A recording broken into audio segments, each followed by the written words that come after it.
નમસ્કાર વિદ્યાર્થી મિત્રો. આજે આપણે ધોરણ 9માં પાઠ 15 સો ટચનું સોનું સમજીશું. સો ટચનું સોનું શબ્દનો અર્થ થાય છે ગમે તે રીતે પારખવાનો પ્રયત્ન કરો પણ એ સોનું જ નીકળે, એને કહેવાય સો ટચનું સોનું. જેની લેખિકા છે સુધા મૂર્તિ. એમનો જન્મ સમય છે 19/8/1950. લેખિકાનો પરિચય જોઈએ તો કર્ણાટકના શિગાવમાં એમનો જન્મ થયો હતો. તેઓ ઇન્ફોસિસના સ્થાપક નારાયણ મૂર્તિના પત્ની છે. તેઓ કન્નડ અને અંગ્રેજી ભાષાના લેખિકા હોવા ઉપરાંત ઇન્ફોસિસ ફાઉન્ડેશનના ચેરપર્સન છે. તેમણે ઇલેક્ટ્રિકલ એન્જિનિયરિંગની ડિગ્રી ગોલ્ડ મેડલ સાથે મેળવી છે. ડોલર વહુ, મનની વાત, સંભારણાની સફર, મહાશ્વેતા, બોરસલ્લીની પાનખર એમના સંસ્મરણાત્મક નિબંધના પુસ્તકો છે. સામાજિક સેવાના પ્રદાન માટે એમને પદ્મશ્રી પુરસ્કારથી સન્માનિત કરાયા છે. એક ગરીબ વિધવા કુટુંબમાં ભણતરનું મહત્વ સમજીને મહેનત મજૂરી કરીને પોતાના દીકરા અયપ્પાને ભણાવે છે. જે દીકરો ભણતરથી આગળ વધીને અનેક હોટલોનો માલિક બને છે. અંતે એ બધું પોતાના દીકરાને સોંપીને કુટુંબમાંના બોર્ડ પર પોતાના વતન ગામ આવી શાળાઓ બનાવે છે. અયપ્પા પોતાની માતાને એક દિવસ કહે છે, માં, આખું જીવન દુઃખ સહન કર્યા, હવે સોનાના જેટલા દાગીના ઘડાવવા હોય એટલા ઘડાવો. પણ કુટુંબમાં જવાબ આપે છે, બેટા, 100 ટચનું સોનું ઘરેણું એક જ છે, ભણતર. આમ આ વાર્તામાં ભણતરનું મહત્વ રજૂ થયું છે. મૂળ અંગ્રેજીમાં લખાયેલા આ પ્રસંગ સંભારણાની સફરમાંથી લેવામાં આવ્યો છે. આ પાઠમાં આપણને ભણતરનું મહત્વ સમજાયું છે. ભારતમાં અતિથિ દેવોની ભાવના ખરા અર્થમાં જોવી હોય તો ગામડાઓમાં જવું પડે.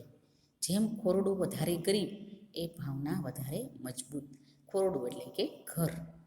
ભારોભાર પ્રેમ અને આદર સત્કાર મળે. વળી ખરો આનંદ તો એ વાતનો હોય કે સામે એ સાચુકલા માનવીઓની કોઈ અપેક્ષા ન હોય. એકવાર હું કનારા જિલ્લાના એક નાનકડા રૂપકડા ગામે શાળાના સમારંભમાં હાજરી આપવા ગઈ હતી.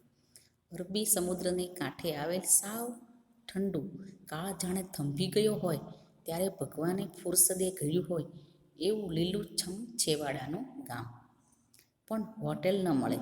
નાનકડી શાળાના જે મુખ્ય શિક્ષક હતા તે અપરિણિત હતા. તેઓ કોઈના ઘરે ભાડાના રૂમમાં રહેતા હતા.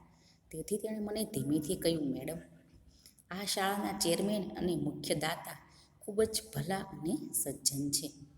આપ તેમના ઘરે રહેવું ફાવશે? આજે વરસાદ ઘણો છે, નદીઓમાં તો ઘોડાપૂર ઉમટ્યા છે, એટલે આજની રાત આપણે અહીં રોકાઈ જવું પડશે. તદ્દન અજાણ્યા કુટુંબ જોડે રાત રહેવું અડવું તો લાગે. અડવું એટલે કે અજાણ્યું. પણ બીજો કોઈ વિકલ્પ જ નહોતો. એવામાં તો શાળાના ચેરમેન શ્રી અયપ્પા એક હાથમાં મોટી કાળી છત્રી તથા બીજા હાથમાં લુંગી સહેજ ઊંચી પકડીને આવી પહોંચ્યા. હું તેમની સાથે તેમના ઘેર પહોંચી. ઘર ઘણું જ વિશાળ હતું. તદ્દન સાદું છતાંય સગવડવાળું. કોઈ ઠાઠ કે ભપકો નહીં. એક તરફ મોટો કોઠાર હતો તથા ઘરની પછવાડે નાળિયેર તથા વાડીમાં ઉગતા શાકભાજી સંઘરવા માટેની કુંડી હતી. મેંગ્લોરી નળિયાની છત અને ઘરની ફરસ લાલ ચટક રેડ ઓક્સાઇડથી વરસાદ એવો સાંભેલા ધારે પડતો હતો કે પગની પાની પણ પથરાની માફક ફોરા વાગતા હતા. અમે ઘરમાં પ્રવેશ્યા કે તરત શ્રી અયપ્પાના પત્ની અમને સત્કારવા આવી પહોંચ્યા. 60 વર્ષના ખૂબ જ ભાવુક ભદ્રસન નારી જણાયા. હાથમાં કોરો ટુવાલ આપીને એમના મધુર સ્મિતથી એમણે મને પળભરમાં વશ કરી લીધી. મને કહે, બહેન, જરા દિલ લૂછી કાઢો. જમવાને હજુ અડધો 1 કલાકની વાર છે. તમારી બેગ અંદરના રૂમમાં છે. હું ફ્રેશ થઈ કપડાં બદલી ડાઇનિંગ હોલમાં આવી. વિશાળ રૂમમાં જમનારા અમે 4 જ હતા. શ્રી અયપ્પા, એમના પત્ની, શ્રી અયપ્પાના વયોવૃદ્ધ કુટુંબમાં અને હું. જમીન પર કેળના પાન પાથરવામાં આવ્યા હતા. અમે સામે ચટાઈઓ પર બેસી ગયા. રસોઈયો અમારા ભાણામાં વારાફરતી વિવિધ વ્યંજનો પીરસતો હતો. વાનગીઓનું વૈવિધ્ય એટલું બધું હતું કે મને તો મૂંઝારો થઈ ગયો. શરૂ ક્યાંથી કરવું? આ તો સાક્ષાત અન્નપૂર્ણાનો અવતાર. મને મારા બા યાદ આવી ગયા.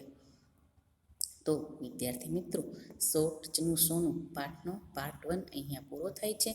તમારે ગૂગલ ક્લાસરૂમમાં હોમવર્કમાં આ પાઠના શબ્દાર્થ લખીને મોકલવાના રહેશે. Thank you.